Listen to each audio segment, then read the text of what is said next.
it's quite a field that we have lined up, and of course in the women's race next week. Is it hard not to be intimidated by the standards that we're seeing here? Made him the first Australian male track and field athlete in 100 years to win 2 medals at a single Olympics. That's the quality that we've got up front today.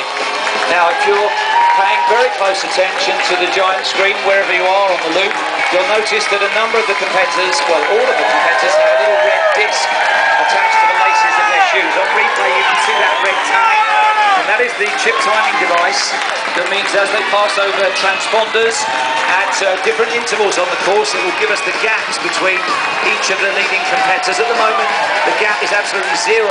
In that part of the world that are hoping to challenge the domination of the Chinese and the Russians in this sport, and listen to the noise of the crowd down here in the Mall as these race walkers come behind me here, cheering on Suzuki from Japan, getting behind the rest of the team here.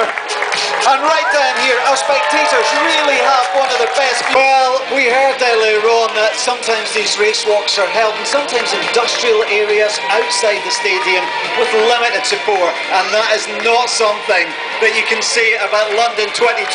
As you can hear down here, the noise is absolutely amazing, and that crowd in the Mall had a real kind of transformative effect on Lizzie Armistead in this cycle race, and it's having the same effect on these race walkers.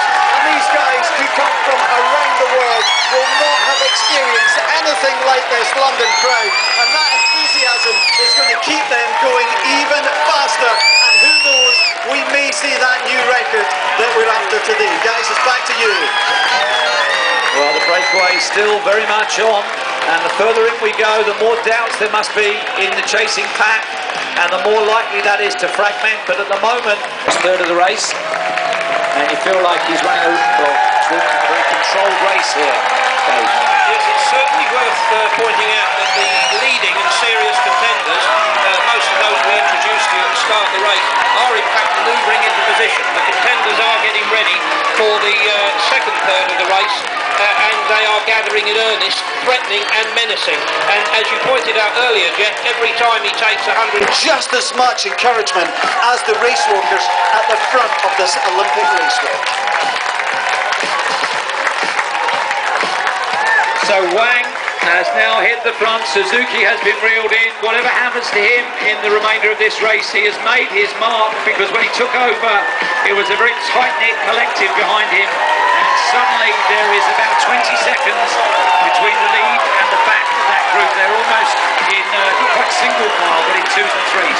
Dave, I was going to ask you, every time we see an athlete captain, and I check their age, they're early in mid-20s. This used to be quite an old man sport, didn't it? And it seems to be getting a younger and younger age profile, as you alluded to with your teenage 50K example. Well, at the top level, it's